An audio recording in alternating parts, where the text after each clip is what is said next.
আকাশবাণী গুৱাহাটী কথা শিল্প এই অনুষ্ঠানত প্ৰচাৰ কৰি থকা হৈছে ডক্টৰ ৰুবুল মাউতৰ মোৰো এটা সপোন আছে গ্ৰন্থখনিৰ ধাৰাবাহিক পাঠ ঝুনা কংকন ভূঞাৰ প্ৰযোজনা ইন্দ্ৰজিৎ দাসৰ আজি এয়া চতুৰ্থ খণ্ড মোৰো এটা সপোন আছে।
আশীৰ দশকৰ শেষৰ আৰু ৯০ দশকৰ আৰম্ভণিৰ বছৰকেইটা অসমত আলফা আৰু মিলিটাৰীৰ সংঘাত তুংগত হৈ উঠিছিল। সংঘৰ্ষৰ এই ভৰপক সময়ছোৱাত কাকপথাৰ অঞ্চলটো হৈ পৰিছিল যুদ্ধখনৰ ভাৰকেন্দ্ৰ।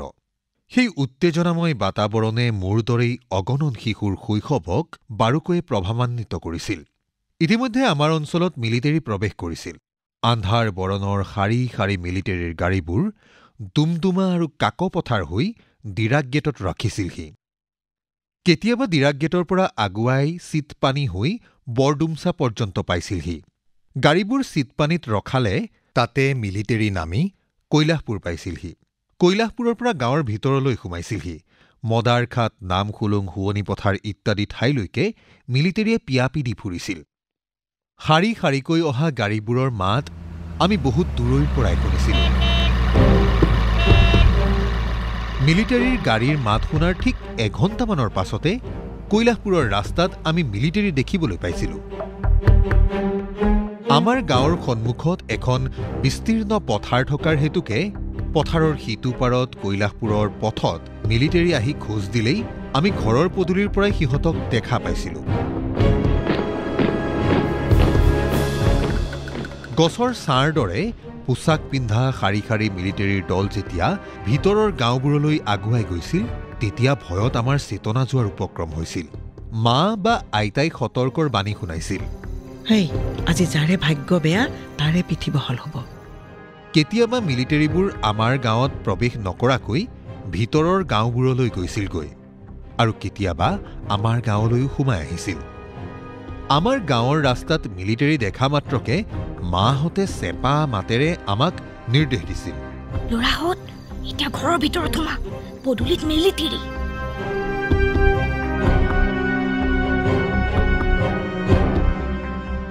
ভয় আৰু উত্তেজনাত আমি দৌৰি ঘৰৰ ভিতৰ সোমাইছিলোঁ।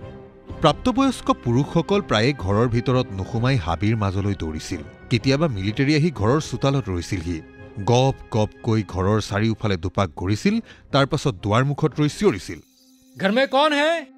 ভিতৰৰ পৰা আইতাই চিঞৰিছিল, কোনো নাই। তাৰ পাছত চোতালতে অলপ পৰ ৰৈ মিলিটাৰীবোৰ গুচি গৈছিল। ঘৰৰ ভিতৰত বন্ধ হৈ ৰৈছিল এক শ্বাসৰুদ্ধকৰ পৰিৱেশ। এনেকৈয়ে আহে এনেকৈয়ে যায় তেওঁলোক, চাৰিওফালে আতংক বিয়পায়। ইফালে ৰাতিলৈ আলফা সংগঠনৰ সদস্যসকল আহে। প্ৰায়ে গধূলিৰ সাঁজ খোৱাৰ পাছতে আমি শোৱাপাটিত পৰিছিলোঁগৈ। গাঁৱৰ নিৰ্জন বাতাবৰণ। ফুট গধূলিতে মানুহবোৰ শুইছিল, যেন গোটেই গাঁওখনেই নিদ্ৰামগ্ন। আমি এঘুমতিমান মৰাৰ পাছত বাহিৰত ৰাস্তাত কুকুৰবোৰে বৰকৈ ভুকিছিল। সাৰ পাই কুকুৰৰ ভুকভুকনি শুনিয়েই আমি গম পাইছিলোঁ যে সংগঠনৰ সদস্যসকল গাঁৱত ঘূৰি ফুৰিছে। খন্তেকতে আহি তেওঁলোক আমাৰ ঘৰ পাইছিলহি। ঘৰটোৰ চাৰিওফালে এপাক ঘূৰি দুৱাৰমুখত থিয় দি সুধিছিলহি, দদাইদেউ টোপনি গ'ল নেকি? দুৱাৰত দুবাৰমান ঢকিয়াই তাৰ পাছত আকৌ কৈছিল, দুৱাৰ খোলক, আমি আহিছোঁ, খোলক। চকামকাকৈ সাৰ পাই দেউতাই দুৱাৰখন খুলি দিবলৈ গৈছিল। লগে লগে 5জন সদস্য ঘৰৰ ভিতৰলৈ সোমাই আহিছিল। লগত কঢ়িয়াই অনা বয়-বস্তুবোৰ আৰু অস্ত্ৰ-শস্ত্ৰবোৰ মজিয়াত থৈ দেউতাক কৈছিল, আমাক শুবৰ বাবে যোগাৰ কৰি দিয়ক আৰু আপোনালোকো শুৱকগৈ। মা আহি দেউতা শোৱা চাংখন আজৰাই দিছিল। তাতেই সংগঠনৰ সদস্যসকল শুইছিল ৰাতিটোৰ বাবে।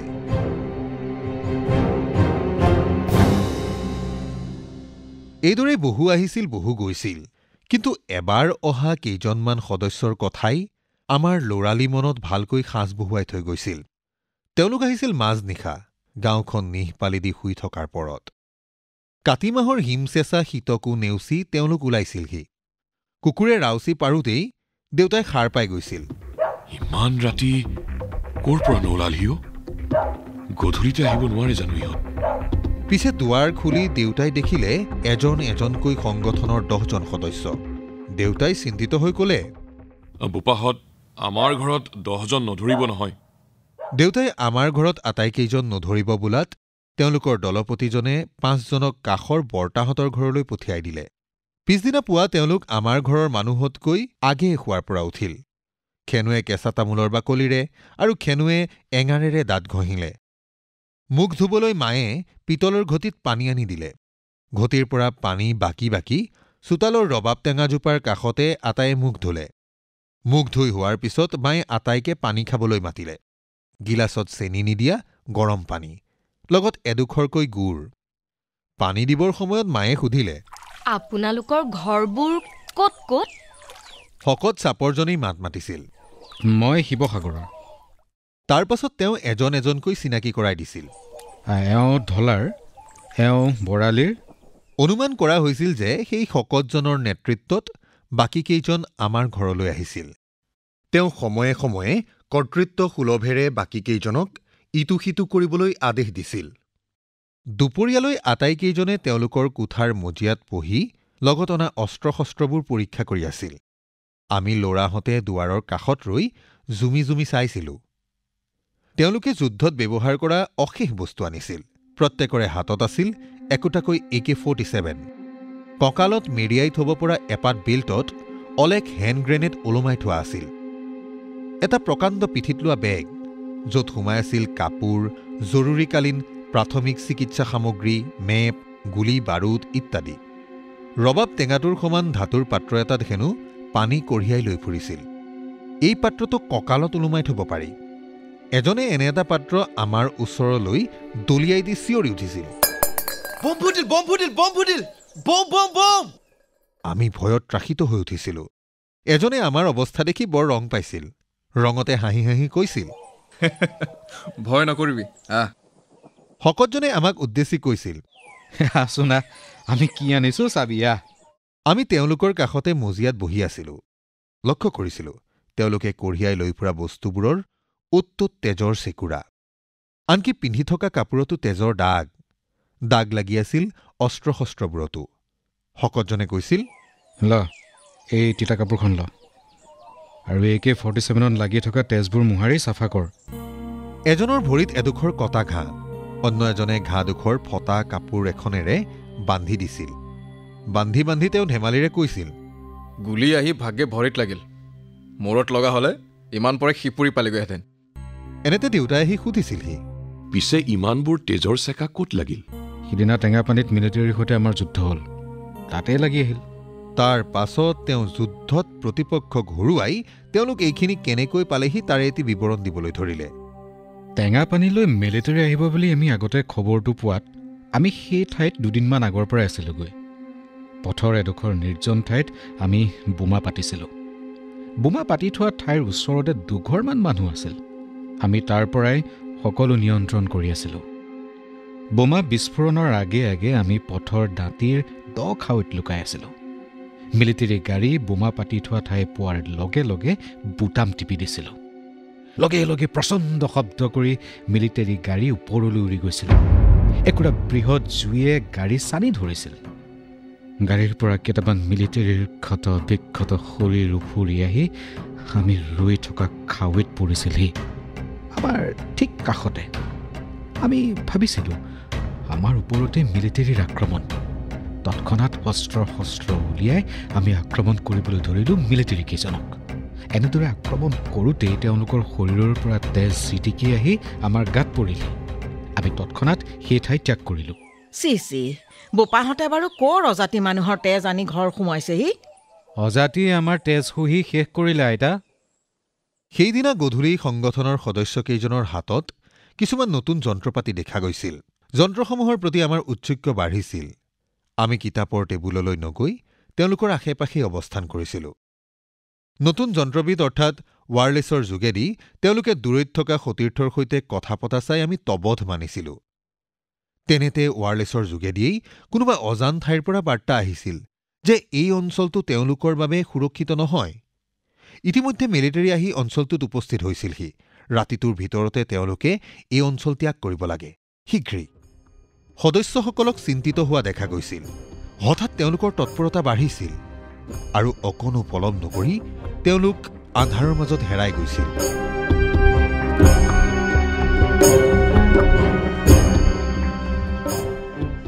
ইয়াৰ পৰৱৰ্তী দিনকেইটাত আমাৰ অঞ্চলটো কিছু শান্ত হৈ থাকিলেও সেই বছৰৰ শেষৰ ফালে মিলিটাৰীৰ অত্যাচাৰ ব্যাপকভাৱে বৃদ্ধি পাইছিল। আঘোণ মাহৰ শেষৰ ফালে পথাৰত ধান দোৱাৰ ভৰপক হওঁতেই লানি নিচিগা শাৰীৰ মিলিটাৰী উপস্থিত হৈছিলহি। দিনে নিশাই মিলিটাৰীৰ গুৰুপ গাৰাপ ভৰিৰ শব্দ, জনতাৰ হাঁহ হুতাশ, চিঞৰ যন্ত্ৰণা, চৌপাশ আতংকময়।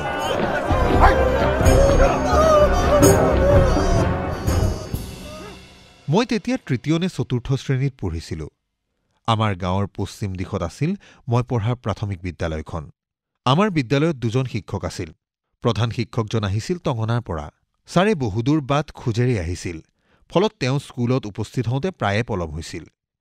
এদিন ছাৰ তেনেদৰে পলমকৈ বিদ্যালয়ত উপস্থিত হোৱাৰ মুহূৰ্তত ইতিমধ্যে আমাৰ বিদ্যালয়ত মিলিটাৰীয়ে অৱস্থান কৰিছিল। মিলিটাৰী দেখি আমি ভয়ত পিপুৱা লাগি শ্ৰেণীকোঠাতে বহি আছিলোঁ। ছাৰ বিদ্যালয়ত উপস্থিত হোৱাত দুজনমান মিলিটাৰীয়ে তেওঁক একাষলৈ মাতি নিছিল। অলপ পাছত ছাৰ আহি আমাক ছাত্ৰ ছাত্ৰীসকলক আদেশ দিছিল, তোমালোক আটায়ে এতিয়া বিদ্যালয়ৰ বাহিৰলৈ ওলাই যোৱা, কিন্তু শৃংখলাবদ্ধভাৱে। আমি শাৰী পাতি বাহিৰলৈ ওলাইছিলোঁ। বাহিৰত পথৰ কাষত আমাক মিলিটাৰীয়ে আদেশ দিছিল আমি আটায়ে কাণত ধৰি আঁঠু কাঢ়িব লাগে। আনকি আমাৰ ছাৰকো আদেশ দিছিল যাতে ছাৰেও তেনে কৰে। মোৰ মনত আছে, ছাৰে অতি দ্বিধাগ্ৰস্ততাৰে অথচ বাধ্য ছাত্ৰৰ দৰে মোৰ কাষতে কাণত হাত ধৰি আঁঠু কাঢ়ি ৰৈছিল। আমাক আদেশ দিয়া হৈছিল আমি যাতে লৰচৰ নকৰোঁ, কলৈকো যোৱাৰ চেষ্টা নকৰোঁ। কাৰণ সেইদিনা মিলিটাৰীয়ে গাঁৱৰ ঘৰে ঘৰে সোমাই তালাচী চলোৱাৰ দিন।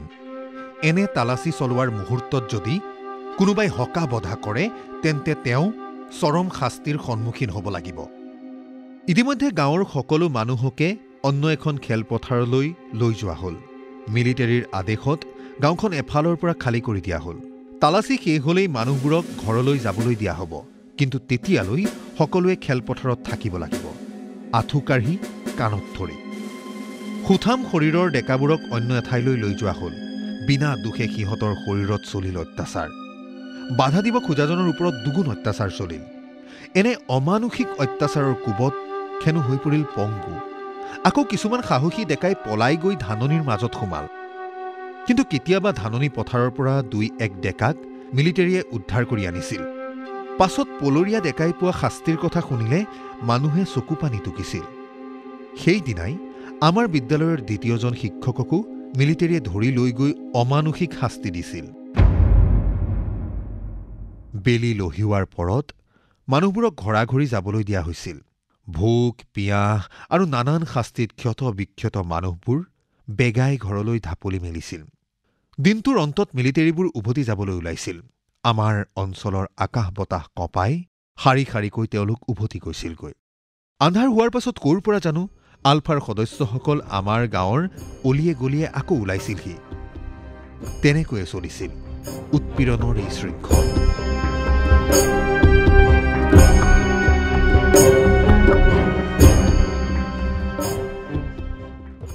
মোৰ কিশোৰ মনত দাগ পেলোৱা ঘটনাবোৰৰ ভিতৰত সেনাবাহিনীয়ে সৃষ্টি কৰা সন্ত্ৰাস অন্যতম।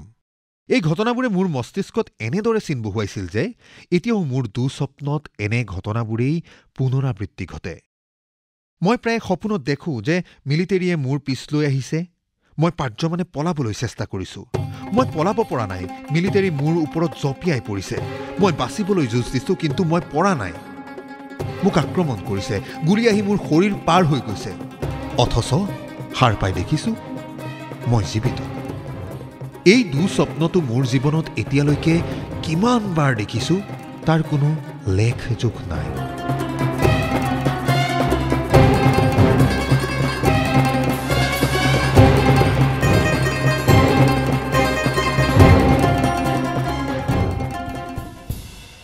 মই ৪ৰ্থ শ্ৰেণীৰ পৰা ৫ম শ্ৰেণীলৈ উত্তীৰ্ণ হলোঁ। মোৰ বয়স ৯ বছৰ। ৪ বছৰ আমাৰ গাঁৱৰ প্ৰাথমিক বিদ্যালয়ত পঢ়াৰ অন্তত মই কৈলাশপুৰৰ মধ্য ইংৰাজী বিদ্যালয়ত পঢ়িবলৈ যাব লাগিব। এদিন দেউতাই পথাৰৰ পৰা ধান কঢ়িয়াই থাকোঁতেই কৈলাশপুৰৰ মধ্য ইংৰাজী বিদ্যালয়ৰ প্ৰধান শিক্ষকজন দেউতাৰ কাষেৰেই পাৰ হৈ গৈছিল। তেখেতক দেখি দেউতাই সুধিছিল, ককাইদেউ, মোৰো ল'ৰা এটা আছে, আপোনালোকৰ স্কুললৈ পঠিয়াম বুলি ভাবিছোঁ, পঢ়া হ'বনে? পাৰিবি। পিছে ল'ৰাটো পঢ়াত ভালনে? বেয়া নহয়। মই পঢ়াত বৰ ভালো নাছিলোঁ, বেয়াও নাছিলোঁ। অৱশ্যে ভাল বেয়া নিৰ্ধাৰণৰ মান ক'ত। আমাৰ ৪ৰ্থ শ্ৰেণীত মুঠ ছাত্ৰ ছাত্ৰী আছিল ১২টি। তাৰে দুটামান পৰীক্ষাত উত্তীৰ্ণ হোৱা নাছিল। মই ২য় স্থানত উত্তীৰ্ণ হৈছিলোঁ। অতি পিছপৰা আৰু স্পৰ্শকাতৰ এখন গাঁৱৰ স্কুলৰ ১২টি ছাত্ৰ ছাত্ৰীৰ মাজত মই ২য় স্থান পাইছিলোঁ। মই পঢ়াত ভাল আছিলোঁ নে বেয়া আছিলোঁ সেয়া থিৰাং কৰাটো টান। তদুপৰি আমাৰ গাঁৱৰ বিদ্যালয়ত পঢ়ি পাছত মেট্ৰিক পৰীক্ষাত উত্তীৰ্ণ হোৱাৰ উদাহৰণো তিনি কম আছিল। এইফালৰ পৰা চাবলৈ গ'লে পঢ়ি শুনি মোৰ যে কিবা ভৱিষ্যত হ'ব সেয়া একেবাৰে শূন্য আছিল। আমাৰ গাঁওখনত মেট্ৰিক পাছ কৰা লোকৰ সংখ্যা মাত্ৰ ১-২জনহে আছিল। আমাৰ ঘৰত মাজু আৰু সৰু পেহীয়ে মেট্ৰিকলৈকে পঢ়িছিল, কিন্তু মেট্ৰিক পৰীক্ষাত উত্তীৰ্ণ হ'ব নোৱাৰি পঢ়া সামৰিছিল। ইয়াৰ বহু বছৰৰ পাছত আমাৰ পাছুতি ককাই ভাই বাইদেৱে মেট্ৰিক পৰীক্ষাত অৱতীৰ্ণ হ'লেও কেৱল মই আৰু সৰু ভাইটিহে এই পৰীক্ষাত কৃতকাৰ্য হৈছিলোঁ। গতিকে প্ৰধান শিক্ষকে দেউতাক পথাৰত ধান কঢ়িয়াই থাকোঁতে যেতিয়া সুধিছিল যে ল'ৰাটো পঢ়াত কেনেকুৱা, দেউতাই উত্তৰত নিশ্চয় ক'ব নোৱাৰিলেহেঁতেন যে ল'ৰাটো পঢ়াত ভাল নে বেয়া। এদিন দেউতাই কৈলাশপুৰ এম ই স্কুলত মোৰ নাম লগাই থৈ আহিলগৈ।